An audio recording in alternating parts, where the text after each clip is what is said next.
Muy bien, vamos a orar para comenzar el sermón de esta mañana de sábado.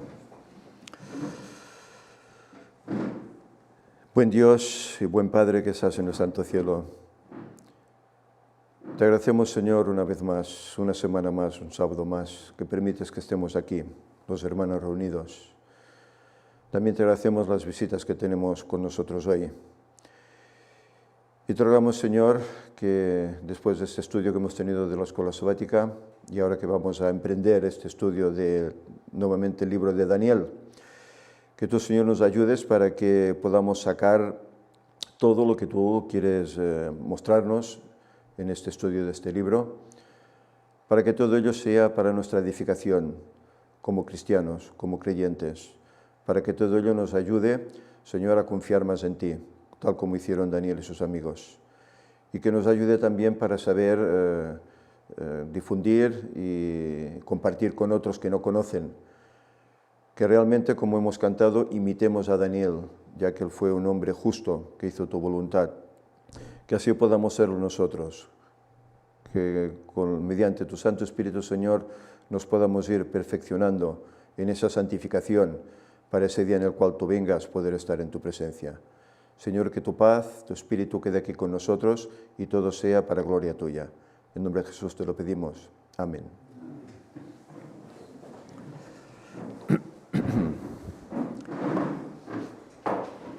Bien, buenos días a todos los presentes.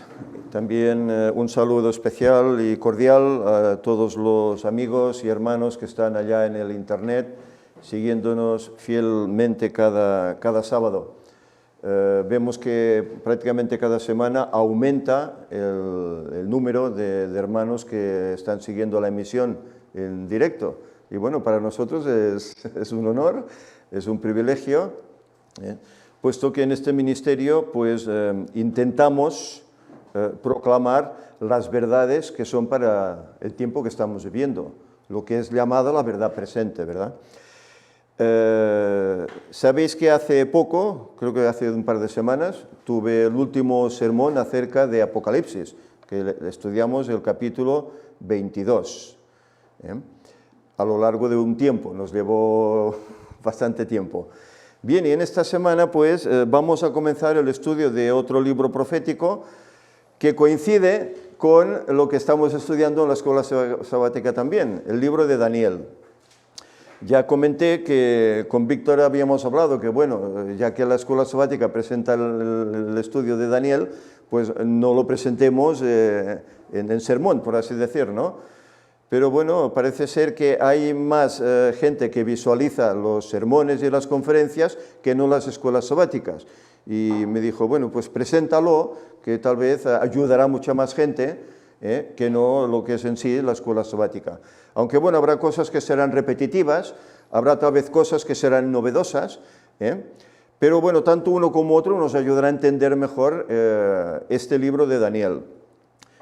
Antes comentábamos la importancia de este libro y poniéndolo a la misma altura que incluso tiene el libro de Apocalipsis, en el cual vemos las vicisitudes de la Iglesia desde Cristo hasta el momento de la segunda venida, pero es que Daniel también va en esa línea y está escrito 600 años antes de Cristo, y también va en esa línea. Bueno, en la escuela sabática hemos estudiado el capítulo 2, ¿verdad? Esa estatua, ese sueño del rey Nabucodonosor, que será lo que nos quedará pendiente en el próximo estudio que tendremos. Hoy vamos a estudiar el capítulo primero, capítulo 1. En el cual se presenta Daniel, se presenta a sus compañeros en un lugar inhóspito para ellos. Ellos estaban muy bien allá en su tierra, en su Jerusalén, pero por circunstancias Jerusalén es conquistada y ellos son deportados y tienen que ir a una tierra extranjera. Pero el Señor está con ellos porque son fieles. Y veremos a través de este estudio cómo el Señor los utiliza y los dirige para que puedan ser una luz en un mundo pagano. Y a la vez esa luz hace que incluso un rey, como es el rey Nabucodonosor, finalmente acepte a Cristo, acepte al Señor como verdadero Dios. Sabemos que ellos tenían muchos dioses, pero se da cuenta a través de muchos garrotazos que tiene que recibir por parte del Señor de que está errado y que tiene que aceptar al único Dios verdadero, al Dios del cielo. Pero como siempre hacemos, vamos a leer el capítulo completo para introducirnos en el estudio y luego pues intentaremos dar explicación al significado. Nos dice así el pasaje: Daniel y sus compañeros en Babilonia, es el subtítulo. Dice: en el año tercero del reinado de Joacim, rey de Judá, vino Nabucodonosor, rey de Babilonia, a Jerusalén y la sitió. Es un nombre muy largo, ¿verdad?, de este rey, Nabucodonosor, es muy largo. Y el Señor dice que entregó en sus manos a Joacim, rey de Judá, y parte de los utensilios de la casa de Dios, y los trajo a tierra de Sinar, a la casa de su Dios, y colocó los utensilios en la casa del tesoro de su Dios. Y dijo el rey a Aspenaz, jefe de los eunucos, que trajese de los hijos de Israel, del linaje real, de los príncipes, muchachos en quienes no hubiese tacha alguna, de buen parecer, enseñados en toda sabiduría, sabios en ciencia y de buen entendimiento, e idóneos para estar en el palacio del rey, y que les enseñasen las letras y la lengua de los caldeos. Y les señaló el rey ración para cada día, de la provisión de la comida del rey, y del vino que él bebía, y que los criase 3 años, para que al fin de ellos se presentasen delante del rey. Entre estos estaban Daniel, Ananías, Misael y Azarías, de los hijos de Judá. A estos el jefe de los eunucos puso nombres. Puso a Daniel Belsasar, a Ananías Sadrac, a Misael Mesac y a Azarías Abednego. Y Daniel propuso en su corazón no contaminarse con la porción de la comida del rey, ni con el vino que él bebía. Pidió, por tanto, al jefe de los eunucos que no se le obligase a contaminarse. Y puso Dios a Daniel en gracia y en buena voluntad con el jefe de los eunucos. Y dijo el jefe de los eunucos a Daniel: temo a mi señor el rey, que señaló vuestra comida y vuestra bebida, pues luego que él vea vuestros rostros más pálidos que los de los muchachos, que son semejantes a vosotros, condenaréis con el rey mi cabeza. Entonces dijo Daniel a Melsar, que estaba puesto por el jefe de los eunucos sobre Daniel, Ananías, Misael y Azarías: te ruego que hagas la prueba con tus siervos por 10 días, y nos den legumbres a comer y agua a beber. Compara luego nuestros rostros con los rostros de los muchachos que comen de la ración de la comida del rey, y haz después con tus siervos según veas. Consintió pues con ellos en esto, y probó con ellos 10 días. Y al cabo de los 10 días pareció el rostro de ellos mejor y más robusto que el de los otros muchachos que comían de la porción de la comida del rey. Así pues Melsar se llevaba la porción de la comida de ellos y el vino que habían de beber, y les daba legumbres. A estos 4 muchachos Dios les dio conocimiento e inteligencia en todas las letras y ciencias, y Daniel tuvo entendimiento en toda visión y sueños. Pasados pues los días, al fin de los cuales había dicho el rey que los trajesen, el jefe de los eunucos los trajo delante de Nabucodonosor. Y el rey habló con ellos, y no fueron hallados entre todos ellos otros como Daniel, Ananías, Misael y Azarías. Así pues estuvieron delante del rey. En todo asunto de sabiduría e inteligencia que el rey los consultó, los halló 10 veces mejores que todos los magos y astrólogos que había en todo su reino. Y continuó Daniel hasta el año 1 del rey Ciro. Bien, es un capítulo relativamente corto, en el cual se narra la experiencia de estos jóvenes que fueron llevados cautivos a un lugar que ellos no les hubiese gustado estar, ¿verdad? Pero bueno, ya sabemos lo que hacen las guerras, ¿no? Las guerras, ¿para qué son? Para conquistar, ¿verdad? Conquistar naciones, conquistar pueblos y convertirlos al antojo del conquistador, ¿eh? Y así sucedió pues con ellos, ¿eh? De todas formas, me gustaría aclarar algunos conceptos respecto a este libro, antes de pasar a profundizar en este capítulo. Ya sabemos, y lo hemos presentado en las conferencias, cómo hay tendencias de que este libro fue escrito sobre el año o sobre el siglo II antes de Cristo, es decir, unos 200 años antes de Cristo, ¿eh? Y se dice eso pues para intentar mitigar y esconder el mensaje que hay en el libro, ¿eh? Un mensaje pues que a algunos ofende, ¿eh? Entonces, claro, si lo trasladan lo trasladan 400 años más allá, pues bueno, es un libro pues espiritual y tal y cual, y no tiene el significado que realmente tiene. La realidad es que el libro fue escrito en el siglo VI antes de Cristo, que fue pues cuando Nabucodonosor conquistó Jerusalén y la destruyó, la ciudad y el templo, todo. Y es cuando llevó cautivos pues, a estos jóvenes que eran príncipes de la realeza. Entonces, podríamos decir, ¿cómo es pues que se puede aceptar esta idea de que el libro fue escrito en el año 600 antes de Cristo? ¿Hay pruebas? Bueno, podríamos hablar de algunas cosas. Por ejemplo, vamos a ver, vamos a poner esto en marcha y veremos si logramos ponerlo ahora. En primer lugar, bueno, aquí tenéis más o menos cómo podría ser esa ciudad espléndida de Babilonia, con esos famosos jardines colgantes. Creo que todo el mundo ha oído hablar de eso, ¿verdad? Que Babilonia tenía unos espléndidos jardines colgantes. Bueno, si vas a internet y buscas ilustraciones sobre Babilonia, hay infinidad, hay un montón. Más o menos sería eso, una ciudad esplendorosa, edificada como luego veremos más adelante por el mismo Nabucodonosor, ¿verdad? Y él se enorgullecía pues, de esta gloria. Por eso no es de extrañar que en Daniel 2 se diga que era oro, ¿verdad? Era oro, representado por el oro. Bien, hay aquí algunos pasajes que Daniel escribe en su libro. Por ejemplo, el capítulo 8, él habla ahí como primera persona. Cuando escribe su libro y llega a este punto, él habla como en primera persona. Y dice, en el año tercero del reinado del rey Belsasar, me apareció una visión a mí, Daniel, después de aquella que me había aparecido antes. Otras visiones que había tenido, que las iremos viendo en su tiempo. Dice él, vi en visión, en primera persona, y cuando la vi, yo estaba en Susa, que es la capital del reino de la provincia de Elam. Vi pues en visión, estando junto al río Ulai. Alcé los ojos y miré, y aquí un carnero que estaba delante del río y tenía 2 cuernos. Bueno, y si seguimos leyendo sin leer todo el pasaje, que ya lo leeremos en su momento, continúa diciendo el versículo 4, vi que el carnero, versículo 5 dice, mientras yo consideraba esto, el versículo 6 dice, yo había visto, versículo 7, y lo vi que llegó, etcétera, etcétera. Es decir, se presenta aquí como el autor de este libro. Luego, otra cosa que es interesante. Él conoce bien la historia del momento.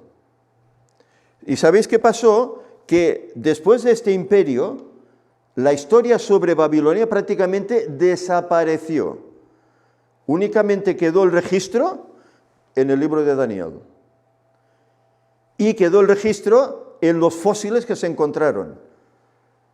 ¿Os acordáis que la Escritura decía, si vosotros callaseis, las piedras hablarán? Pues las piedras han hablado. Aquí sabéis que tenemos un museo, ¿verdad? Réplicas antediluvianas. Las piedras hablan y te dicen, la Biblia tenía razón, esto era así. Y la arqueología ha demostrado que lo que el libro contiene y dice realmente fue así. Y fue datado pues del año 600 antes de Cristo, es decir, hace ahora 2600 años. Un montón de tiempo. Luego hay otra cosa para identificar que este libro es correcto. Y eso es el mismo testimonio que Jesús da acerca de él. Hay aquí un pasaje, bueno, aquí tengo otras alusiones en las cuales veis el capítulo 8, versículos 13 al 19, él sigue hablando como en primera persona. Daniel 8:27 lo mismo, yo Daniel quedé quebrantado por la visión, estuve enfermo, etc. En el capítulo 9 lo mismo, hasta que se le dice, tú Daniel cierra las palabras y sella el libro hasta el tiempo del fin. Este versículo lo citamos, ¿verdad?, cuando hablamos acerca de Apocalipsis. Este libro estaba sellado en parte estaba sellado, y se iba a abrir, ¿cuándo? cuando llegase el tiempo del fin, ¿a partir de cuándo? De 1798, ¿verdad? Y a partir de ahí empezó a comprenderse. Por eso los primeros adventistas que hicieron estudiar este libro y, bueno, hay una profecía significativa en Daniel 8, ¿verdad?, que ellos les daba a entender que Cristo venía en una fecha determinada, 1844. Y ellos creían que Cristo venía en ese momento, pero no vino. Y entonces, estudiando en oración, un grupito de los que quedaron, eran miles en un principio, pero solo quedaron un grupito, y ese grupito, pues hincado de rodillas, oraron al Señor, como hizo Daniel, ¿verdad?, para pedir consejo del Señor, para saber dónde estaba el error. Y el Señor les mostró todo eso. Y es destacable que el Señor le dice a Daniel pues que sellara ese libro, cosa que no decía al Apocalipsis, ¿verdad? Es un libro que tenía que ser conocido. Bueno, hemos cantado antes que a Daniel y sus instrucciones hay que darlas a conocer. Eso hemos cantado. Lástima que tal vez la Iglesia no lo hace así tal cual. Es un poco triste. Este es el pasaje que me quería referir de la alusión que hace Cristo sobre este libro, sobre Daniel. Mateo 24:15 dice: por tanto, cuando veáis en el lugar santo la abominación desoladora de que habló el profeta Daniel, el que le entienda, es decir, Cristo hace una referencia a Daniel como queriendo decir, Daniel existió y Daniel escribió un libro. Y Daniel mencionó que habría esa abominación desoladora en un lugar que no corresponde. ¿Y cuál era esa abominación desoladora? Bueno, el Imperio Romano en el tiempo de Cristo, ¿verdad?, que destruyó nuevamente la ciudad. Pero nos vemos, hay detalles por los cuales se sabe que este libro es cierto y que este libro fue escrito por la historia, por las piedras que se han encontrado, que se lo declaran, y por el escrito del mismo Daniel, que fue escrito hace 2600 años, no 2200, como se quiere aseverar y hacer ver. Luego el libro, diríamos que se compone por dos partes, una que es histórica, que son los capítulos del 1 al 6, y otra que es profética, que son los capítulos del 7 al 12, aunque hay un intercalo en ese capítulo 2, en el cual hay una profecía por excelencia. ¿Sabéis? Yo recuerdo mis años mozos, cuando conocí el Evangelio, y una de las cosas que me impactaron y me decidieron con 13 años aceptar el Evangelio de la Iglesia Adventista que ella presentaba fue el sábado y Daniel 2. Este era el segundo estudio que se daba. Primero se daba el estudio sobre la veracidad de las Escrituras y luego se daba el estudio sobre Daniel 2. Pero cuando ves cómo Daniel relata esa imagen, el significado de ella, y cómo todos esos imperios que realmente son cada metal que ahí se encuentra, ha ido pasando hasta llegar a los pies, que es Europa, y ver cómo realmente el reino de Roma fue dividido por esas 10 hordas bárbaras que vinieron del norte, que formaron Europa. Dices, ostras, pues si todo esto se ha cumplido, ¿qué nos dice? ¿Qué falta? Esa piedra, ¿verdad? Esa roca que destruye todo y hace un gran reino. Pues eso quiere decir que eso vendrá. Claro, yo, sabéis, había oído interpretación de testigos de Jehová, había oído interpretación de mormones y no encajaban para nada con lo que la Iglesia Adventista daba como interpretación. Y dije, tate, este es el camino. Este es el camino y bueno, por eso aceptamos, por mi parte y otros familiares también igual, el camino que la Iglesia Adventista proponía, ¿verdad? Pero el que estudia esta profecía, desde luego, ella convence, que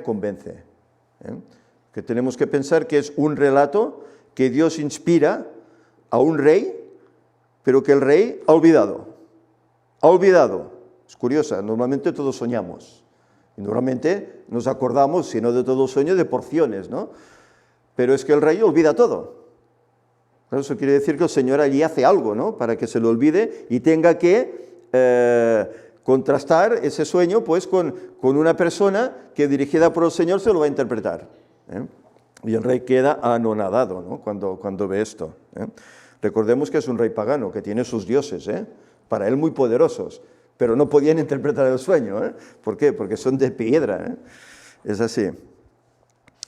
El libro está escrito también en parte en hebreo y en parte en arameo, que eran las dos lenguas del momento, hebreo y arameo.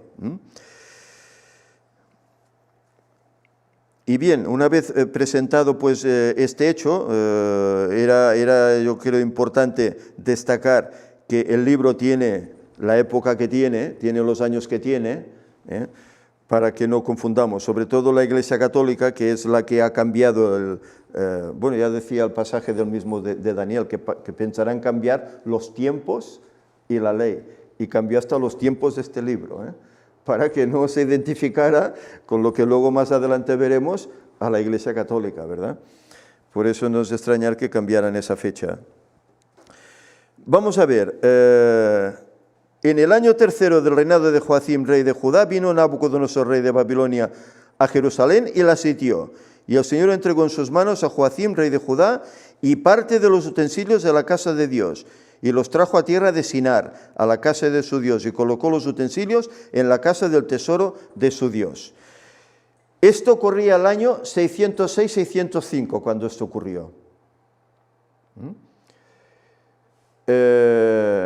Esta, por así decir, fue la primera intrusión que hizo Nabucodonosor, que aún no era rey, era su padre Nabopolassar el rey, lo mandó a él como jefe de los escuadrones, de los ejércitos, y él llegando allá, pues ya cogió rehenes, Daniel y sus amigos, y cogió también utensilios del templo, pero no todos. Dejó una parte para que ellos siguiesen oficiando en el templo. Aquí dice que cogió parte de los utensilios. Luego, más tarde, sobre el año 597, cuando ya reinaba Joacim, otra vez se introdujo para volver a atacar el lugar. Y volvió a llevarse más tesoros del templo. Y finalmente, en el año 586, se llevó lo que quedó, lo poco que quedó, se lo llevó, y aparte hizo pues la destrucción total de la ciudad, de su muralla y del templo.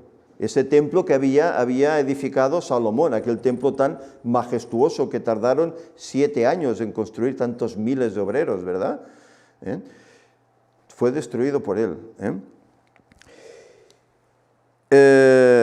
Este hecho estaba ya profetizado en las Escrituras. Mirad, Isaías 39:6 dice: «He aquí vienen días en que será llevado a Babilonia todo lo que hay en tu casa, y lo que tus padres han atesorado hasta hoy. Ninguna cosa quedará, dice Jehová. Llegarán días en que todo será llevado a Babilonia». Esto lo dijo el Señor. Isaías creo que vivió como unos 100 años antes. Otro pasaje, Jeremías 37. Jeremías, bueno, fue el que vio, digamos, esa destrucción. Porque aun cuando hirieseis a todo el ejército de los caldeos que pelean contra vosotros, y quedasen de ellos solamente hombres heridos, cada uno se levantará de su tienda y pondrá esta ciudad a fuego. Sedequías le decía: no hables así, ¿no? Como el templo de la ciudad de Dios va a ser destruida por unos infames paganos. No puede ser. Y él le dijo: pues mira, aunque iráis a todo el ejército y solo queden unos pocos hombres heridos, esta ciudad va a caer. Y realmente se cumplió. Era el designio del Señor, y realmente así fue. Ahora bien, aquí decíamos que se había llevado algunos utensilios, pero no todos. Hubieron utensilios que, como sabemos, fueron escondidos. Y Jeremías fue uno de los que hizo eso. Tomaron algunos artefactos, como son el Arca de la Alianza, como son el candelabro, como es el altar del incienso, etcétera, algunos artefactos que fueron escondidos en lo que se llamaba la cueva de Jeremías. Y vimos posteriormente, recientemente, ¿verdad?, cómo todo eso fue encontrado. Fue encontrado por un personaje que se llamó Ron Wyatt. Un hombre, un hermano adventista americano, de profesión anestesista, pero trabajaba durante 6 meses en su profesión y otros 6 meses se iba a tipo Indiana Jones, por eso lleva ese sombrero, ¿no? Iba a intentar encontrar cosas, bueno, poniéndose en las manos del Señor. Y el Señor, sin duda alguna, lo dirigió. En la foto que veis a la derecha, que él está ahí metido como en una pequeña cueva, ¿eso sabéis qué es? Es el lugar que está debajo del Monte de la Calavera, donde Cristo fue crucificado. Y él, excavando allá, llegó hasta un recinto donde vio a 4 seres jóvenes, 4 ángeles, y allí estaba el arca de la alianza, allí estaba el candelabro, allí estaban esos utensilios que Nabucodonosor no llevó. Allí él llevó vasos y etcétera, pero no llevó estos utensilios. Él descubrió todo eso. Pero ¿sabéis qué es lo negativo? Que tú hablas a cualquier adventista de Ron Wyatt, difícilmente lo conocen. Y los pocos que lo conozcan, te hablarán mal de él. No, es que este hombre quería fama y quería hacerse millonario, engañando a la gente y tal y cual. No es posible que un solo hombre pueda descubrir tantas cosas. Claro, cuando un hombre es dirigido por Dios, puede hacer maravillas. Puede hacer maravillas, y él lo hizo. Y mirad, entrando en la Wikipedia, creo que se llama, Wikipedia, encontré aquí todos los hallazgos que hizo Ron Wyatt. ¿Los podéis ver? El Arca de Noé en el sitio arqueológico de Duripinar, ubicada a 18 millas al sur del monte Ararat. Bueno, es esa fotografía que tenemos aquí. Tuvimos el privilegio, parte del equipo del Ministerio del Cuarto Ángel, en 2014, en septiembre de 2014, de poder estar allí y ver el arca. Toda fosilizada, como es lógico, sedimentada, ¿verdad? Pero pudimos verla. Él, cuando llegó muchos años antes que nosotros, extrajo pruebas de allí, extrajo madera, extrajo piel de animal, excrementos, etcétera, analizó. Y eso era el arca. Con unos escáneres se dio cuenta de que tenía unos compartimentos aún intactos por debajo. Intactos, era el arca, que se ubicaban en otro lugar, en el monte alto de Ararat. Y no, estaban en otro sitio. Pero aparte de esto del arca de Noé, él descubrió anclas de piedra, que nosotros también vimos. Anclas de piedra que equilibraban el arca. Descubrió la casa de las sepulturas de Noé y su esposa. Nosotros vimos esa tumba. Estuvimos en el lugar donde parece ser que era la casa de Noé. Y donde había una tumba como de 6 metros de largo o tal vez más, que ya se habían llevado, saqueadores, se habían llevado los restos que estaban allí. Pero parece ser que era la tumba de la esposa de Noé. Descubrió los restos de Sodoma y de Gomorra, en el lugar adecuado. Y esto él todo lo presenta en vídeos que se han hecho. Y nuestro compañero Kevin, en el Discovery Ark, pues presenta todos esos hallazgos. Eso lo podéis ver por internet. Él presenta todos esos hallazgos, porque incluso él ha estado allí nuevamente también, Kevin. Bueno, es el deseo nuestro también, si Dios lo permite, de poder un día viajar allá, y ver todo esto también. Descubrió la Torre de Babel, al sur de Turquía. Esa torre que querían, como antes hablábamos, ¿verdad?, que querían edificar.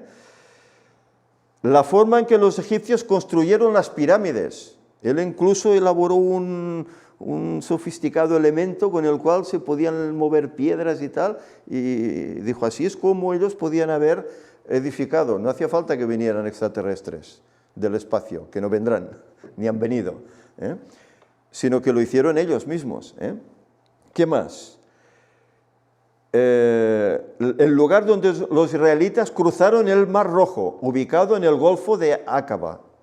Descubrió eso. Hizo buceo allí y descubrió huesos de caballos humanos, carros, elementos de carros, ruedas, etcétera. Descubrió todo eso. Todo eso está en el Discovery Ark.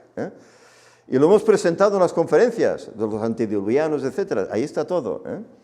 Yo aquí lo recalco porque, bueno, aquí hablábamos de los utensilios y unos fueron llevados, pero otros no. ¿Y dónde están? Pues están donde están y él lo descubrió y lo dio a conocer al mundo. Pasa que muchos, la mayoría no le creyeron. Incluso el mismo gobierno israelí negó. Después de darle el permiso, negó que le conocieran. Es tremendo. ¿Qué más?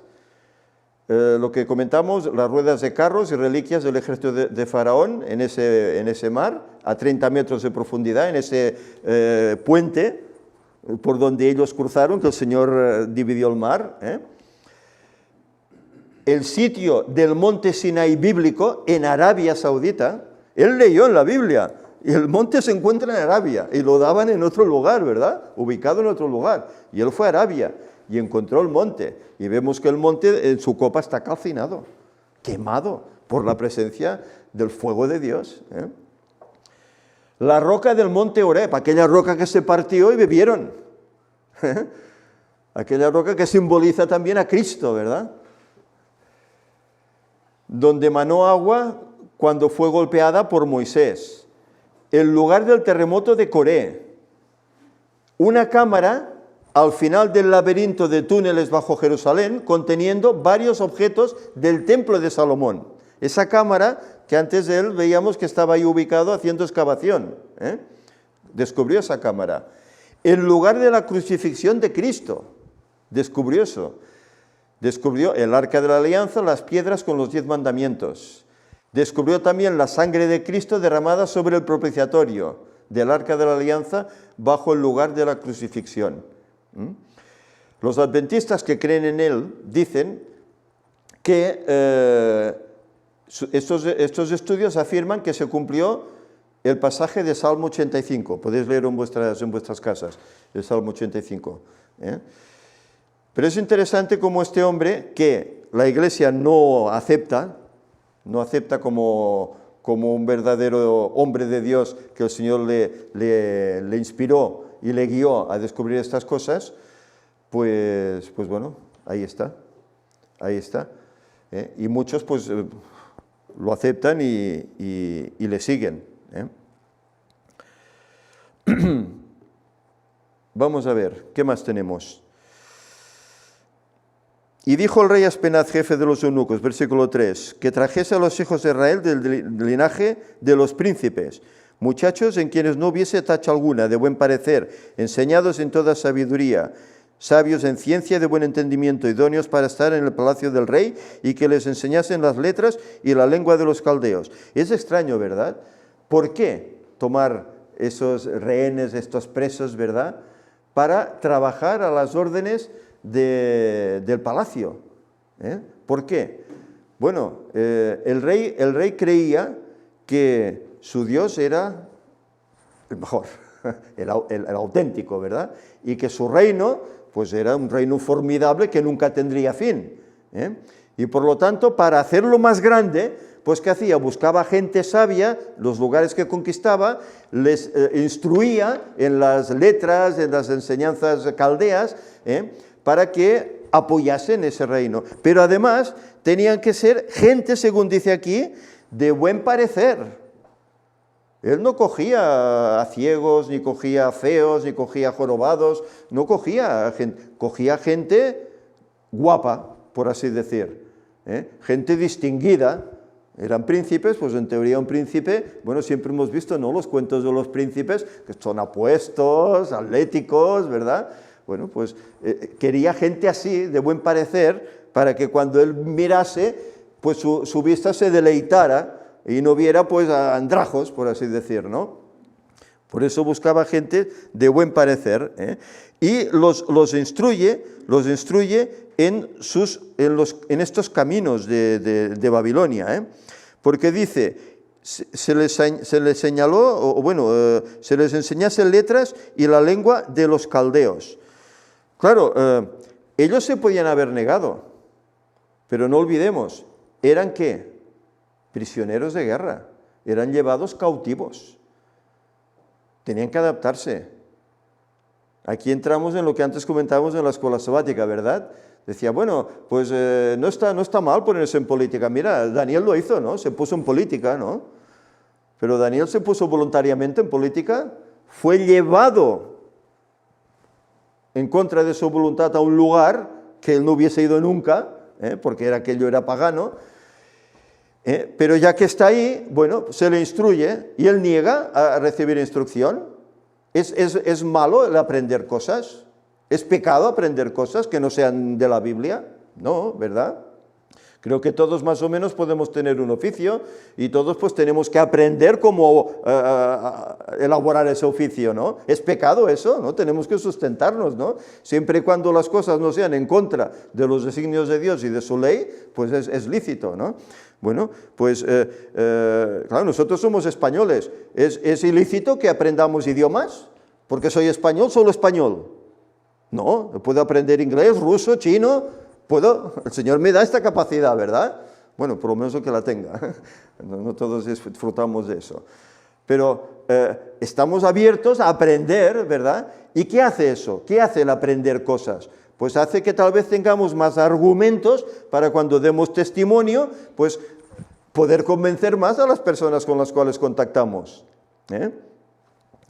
Pues no, hay gente que lo ve como un pecado, ¿no? Todo esto de aprender, ¿no? Bueno, tenemos que estar abiertos a saber cosas, a saber de geografía, a saber de historia, a saber de matemáticas. Tenemos que estar abiertos a todo esto, no tenemos que ser ignorantes, al contrario, igual que ellos, ser sabios, intentar ser de buen parecer, ¿y eso qué quiere decir? Pues que ellos tenían un porte pues adecuado. ¿Os acordáis que cuando Ellen White habla de Cristo dice que su porte era principesco? Estaba erguido, estaba derecho, tenía un andar seguro. Pues de Daniel se dice lo mismo, que tenían este porte, igual que lo tenía José también, un porte así, de esta forma. Pues es así. Se dice aquí que, versículo 5, dice, les señaló el rey ración para cada día, de la provisión de la comida del rey y del vino que él bebía, y que los criasen 3 años para que al fin de ellos se presentasen delante del rey. Es decir, el rey incluso, mirad si les tenía consideración, que incluso les quería ofrecer sus manjares de palacio. La comida que él comía y el vino que él bebía. Pero ¿qué ocurría con eso? Normalmente parte de esa comida y de ese vino era ofrecido primero ¿a qué? A sus dioses, ¿verdad? Y otra cuestión, ¿eso encajaba con la directriz que el Señor les da en Levítico 11 acerca de las comidas limpias e inmundas? No. Ellos comían de todo. Bueno, como pasa en nuestros países, ¿no? Aquí, por lo general, cuando la gente come carne, ¿qué suele comer? El cerdo, que es lo más económico, ¿verdad? Llega a todos los bolsillos, ¿verdad? Y en cambio la Biblia dice que el cerdo es inmundo, tiene la pezuña hendida, pero no rumía, por lo tanto no lo comas, no lo comas. Y aparte otra cosa, ellos no solo vieron eso, de que podía ser comida sacrificada a los ídolos, Pablo habla de eso también, Si tu hermano por motivo de conciencia ve que comes carne que ha sido sacrificada al ídolo, que nada es, y se siente ofendido, pues no comas delante de él. Es decir, que él podía haber comido, pero ¿qué ve? Ve que la comida no es pura, no es esa comida limpia que decía la ley de Levítico, y por eso se niegan a comer esa comida. Pero fijémonos que ellos no lo hacen de una forma ofensiva, sino que parece ser que caen en gracia delante de ese eunuco, caen en gracia y él les entiende y se somete a su voluntad. Bueno, vale, aquí hay un peligro. Si yo no os doy la ración del rey, ¿qué pasará? Vuestros rostros pues estarán estropeados, decaídos, y los demás estarán rollizos, y el rey a mí me va a cortar la cabeza, me ponéis en peligro. Dice, bueno, haz la prueba con nosotros 10 días, 10 días, y luego pues a ver qué ocurre. Pero en vez de comer eso, pues nos das comida sana, legumbres y agua para beber.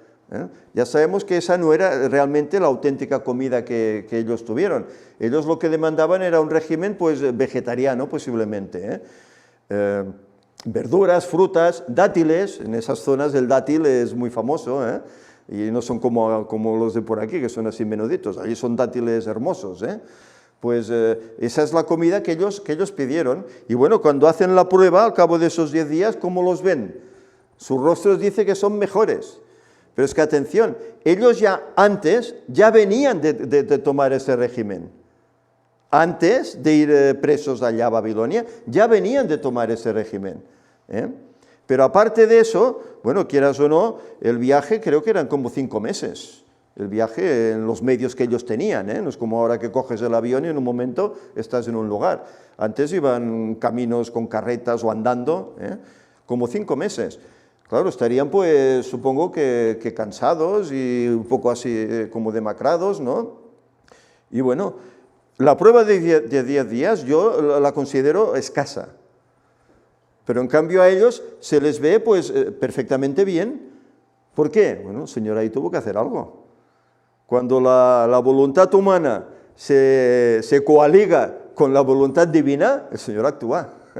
El Señor actúa. Si las cosas se hacen en común, según la voluntad de Dios, el Señor actúa. Y el Señor ahí obra milagros. Y por eso ellos tuvieron esa presencia tan magnífica, ¿verdad? Vemos cómo incluso el rey, enamorado de su reino, de sus dioses, cómo les cambia el nombre. ¿Cómo les cambia el nombre? Como señal de humillación. Mi Dios es más fuerte que el vuestro. Yo he conquistado vuestra ciudad, he conquistado vuestro templo. Por lo tanto, he humillado a vuestro Dios. Por lo tanto, ya no merecéis que llamaros Daniel, Ananías, Misael y Azarías. Ahora os vais a llamar Belsasar, Sadrach, Mesach y Abednego. Y todo eran, como veis, significados de paganos. Belsasar, Bel, que era un dios de ellos, protege al rey. Sadrach, inspiración al dios Sol. Mesach, siervo de la diosa Sheba. Abednego, siervo de Nebo, era otro dios. Es decir, vemos como en este aspecto les quiere hasta humillar y hacer perder la fe en ese Dios que ellos ven tan poderoso. Pero vemos cómo, y iremos viendo, cómo este rey necesitaba lecciones. Y ya una de ellas la recibe con el resultado de ese régimen. Bueno, yo no sé si el rey lo supo, no recuerdo ahora si Ellen White lo comenta o no lo comenta, si el rey supo que ellos tenían otro régimen, no lo recuerdo. Pero sí que se ve que ellos 4 son distintos físicamente, mucho mejores que todos los demás, que incluso también podrían haber hebreos entre los demás, pero que habían cedido a los designios del rey, por temor, no sea qué, por temor. En cambio ellos no temen, como veremos más adelante. Los amigos de Daniel, en unos capítulos más adelante, por ser fieles, tienen que sufrir una prueba tremenda en un horno de fuego, y no temen. Ya lo estudiaremos en su momento, pero no temen porque confían en su Dios. Y aunque perezcan, pereceremos, pero no vamos a adorar eso que tú quieres que adoremos. Y luego Daniel él mismo tiene que enfrentarse a los leones, por ser fiel a Dios, por arrodillarse cada día 3 veces y orar al Dios del cielo. Es decir, que ellos tenían seguridad en su Dios. Y eso es lo que demuestra realmente aquí. Vamos adelante.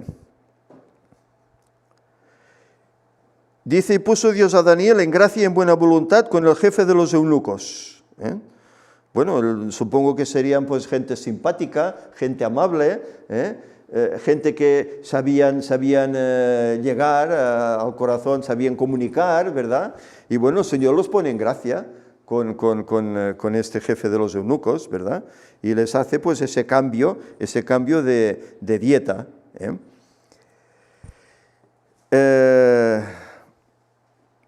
Puso a Daniel en gracia, dice, y dijo, el versículo 10, y dijo el jefe de los eunucos a Daniel, temo a mi señor el rey, por lo que antes citábamos, ¿verdad?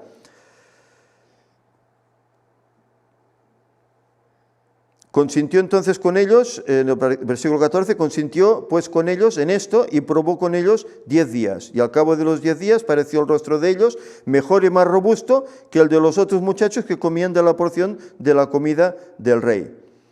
Así pues Melsar se llevaba la porción de la comida de ellos y el vino que habían de beber y les daba las legumbres. Y estos 4 muchachos Dios les dio conocimiento e inteligencia en todas las letras y ciencias. Y Daniel tuvo entendimiento en toda visión y sueños. El Señor les dio. Ellos tenían, no leíamos Santiago, ¿verdad? Que tenga falta de sabiduría, pídala a Dios. ¿Y el Señor qué hará? Se la otorgará, ¿verdad? Pues el Señor les dio esa inteligencia. Eran vivos, Y tuvieron entendimiento, dice Daniel, incluso en visiones y en sueños, cosa que de sus amigos no se habla, porque esa misión el Señor la dejó solo para Daniel. Fue escogido para eso, para poder interpretar sueños y poder dar unas profecías significativas para el mundo en general, hasta el tiempo del fin. Es muy interesante todo esto. Mirad qué dice Ellen White acerca de este régimen. Consejos sobre el régimen alimenticio en la página 34. Y sobre lo que pensaba este eunuco si les cambiaba el régimen. Dice, Daniel podría haber encontrado una excusa plausible para apartarse de sus hábitos estrictamente temperantes, pero la aprobación de Dios era más cara para él que el favor del más poderoso potentado terrenal, más cara aún que la vida misma. Él podía haber cedido, bueno, como soy esclavo, cedo, ¿no? No hay gente que dice, bueno, mira, me obligan a trabajar en sábado y como tengo que vivir, pues bueno, pues trabajo el sábado, el Señor ya lo entenderá, ya me perdonará. Cuando sea un momento propicio, pues ya lo pediré y entonces, bueno, ya me lo otorgarán. Eso es falta de fe, eso es debilidad.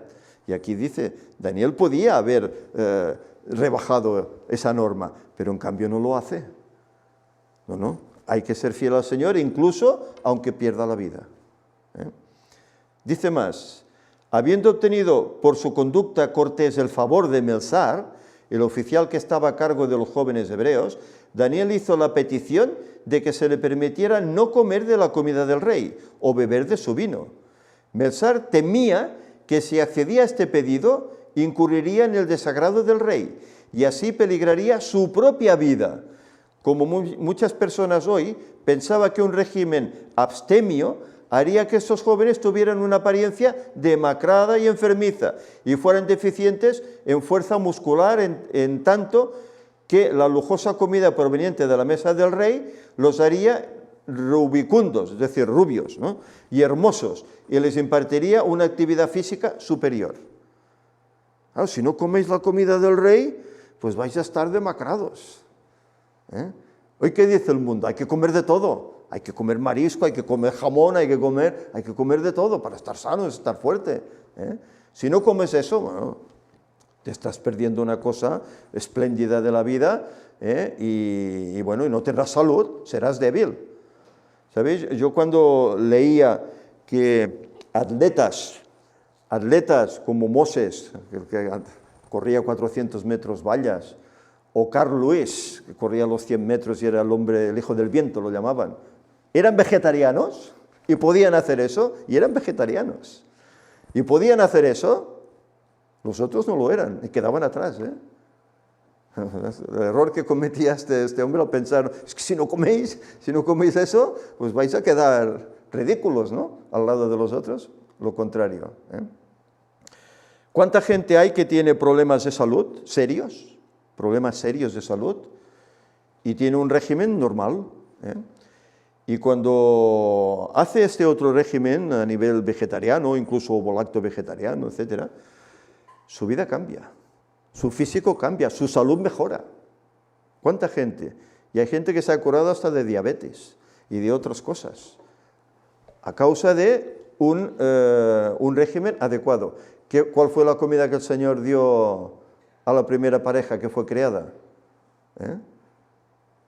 Las frutas y las semillas. Exacto. Todo era vegetal, ¿verdad? No tenían que comer la carne de ni matar a ningún animal. Eso vino luego a causa de la transgresión, ¿verdad? Y por eso el Señor tuvo que poner unas normas, unas directrices. Bueno, ya que tenéis que comer eso, que bueno, cuando vino el diluvio no había nada, ¿verdad? Todo estaba destruido, no podían comer vegetales, no los tenían. Entonces el Señor permitió el consumo de carne, pero dio unas directrices. Dio unas directrices. Por eso Noé, cuando llama a esos animales para que entren al arca, dice: de los animales limpios tomarás 7 parejas, y los no limpios, 1. ¿Cómo sabía él cuáles eran los limpios?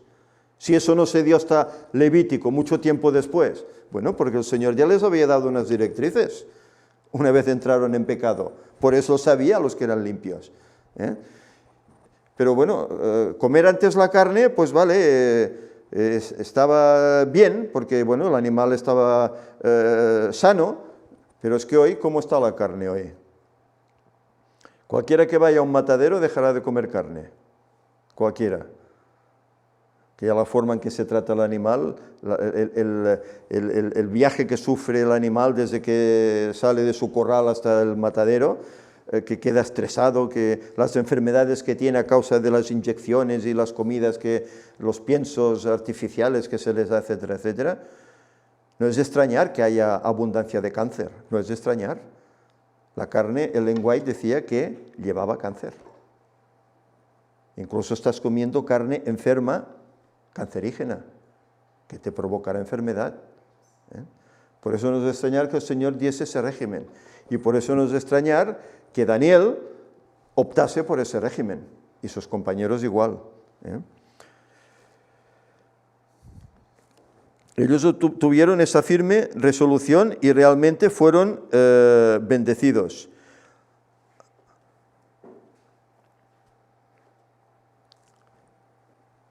¿Qué más tenemos aquí? Dice que el rey habló con ellos, versículo 19, y no fueron hallados todos otros como Daniel, Ananías, Misael y Azarías, pues estuvieron delante del rey.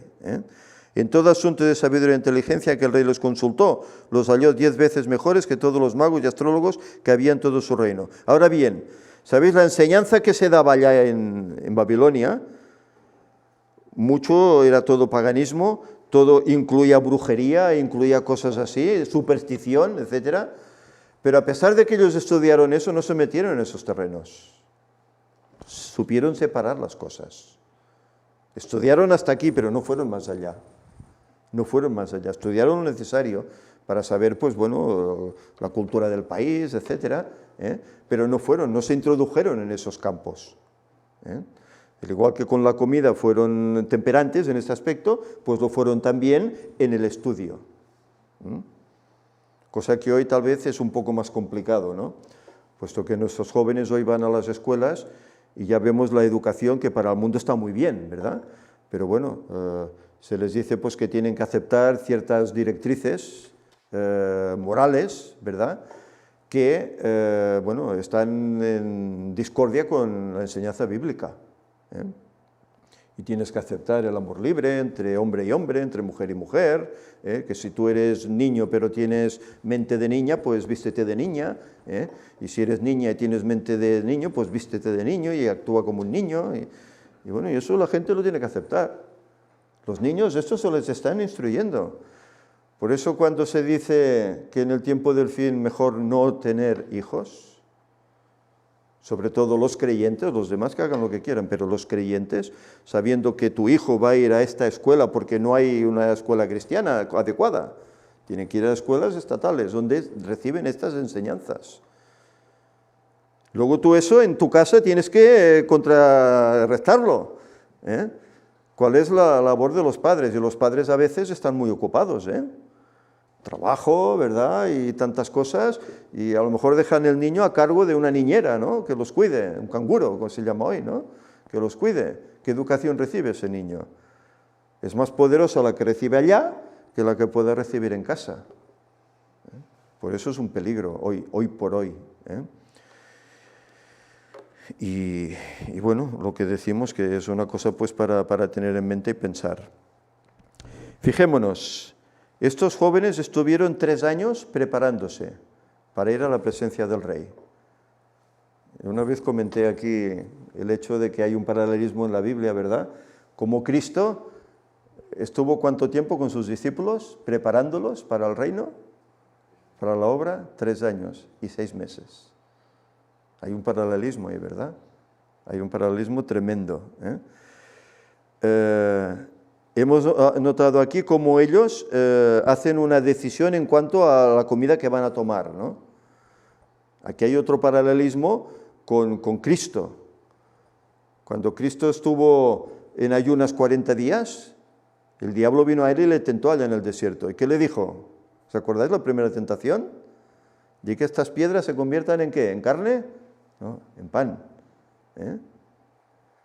La comida, el alimento, la alimentación, ¿verdad? Otra tentación, igual como la tuvieron ellos. Hay paralelismos.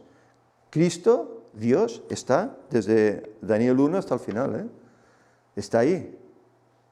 Es un libro que en la Iglesia se llamaría cristocéntrico, a pesar de que contiene mucha profecía.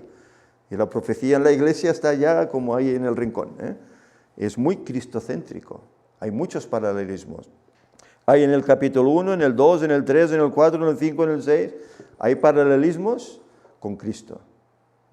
Por eso es interesante estudiar bien este libro. Y bueno, eso de que tuvieran esa dotación tan física, tan estupenda, pues bueno, sin duda alguna, porque ellos se comprometieron en andar en los caminos del Señor. Y el Señor pues así los guió, ¿verdad? Y es como veremos en los estudios que irán viniendo, cómo realmente el Señor los guía, sobre todo a Daniel, que es el protagonista del libro, como el Señor realmente le guía.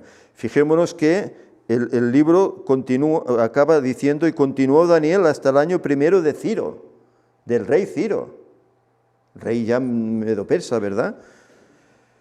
Aquí habían pasado 70 años, Si Daniel era jovencito cuando fue llevado allá, a unos 18 o 20 años, cuando se encontró con Ciro debería tener unos 90 años. No era un niño, No era un niño. Y había estado todo ese tiempo allá. Daniel no pudo volver, como muchos volvieron para construir nuevamente Jerusalén. Posiblemente él, ya por anciano, posiblemente ya había fallecido, no pudo volver. Porque la profecía iba desde el 606, los 70 años de Jeremías, de asolamiento de Jerusalén, del 606 hasta el 536, que fue cuando ya ellos pudieron regresar a reconstruir la ciudad.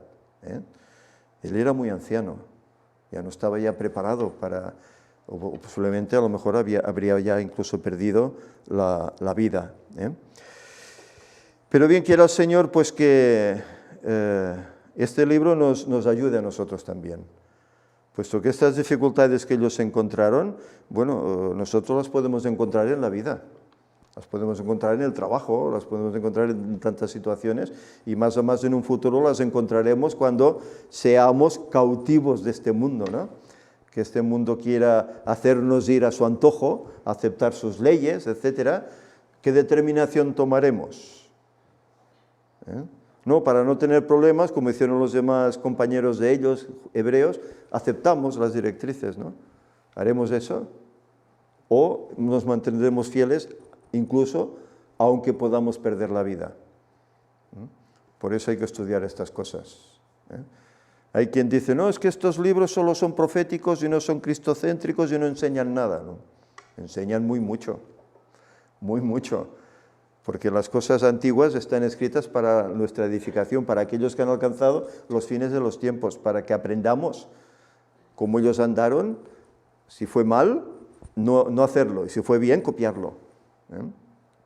Por lo tanto, que el Señor nos ayude. En próximas ocasiones iremos estudiando. Me sabe mal que tal vez podíamos haber sacado más jugo, pero sabéis, este tema lo preparé ayer, deprisa y corriendo. Y cuando las cosas se preparan deprisa y corriendo, siempre queda un algo ahí en el tintero. Con la ayuda del Señor procuraremos que ya cuando estudiemos Daniel 2, podemos hacerlo con más tiempo y de una forma más profunda. Para muchos, bueno, pues será tal vez repetitivo porque lo tenemos en la escuela sabática, ¿no? Pero bueno, creo que siempre se pueden sacar cosas que nos puedan ayudar en nuestra vida espiritual. Bien, que el Señor nos ayude, pues vamos a levantarnos y terminaremos con una oración.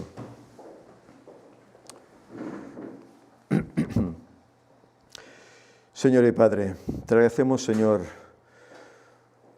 por la experiencia de estos jóvenes, esta experiencia que tú dejaste inscrita ahí en tu palabra, en la cual ellos tuvieron que confrontarse con un imperio de entonces que dominaba todo, incluso destruyó la santa ciudad y el santo templo.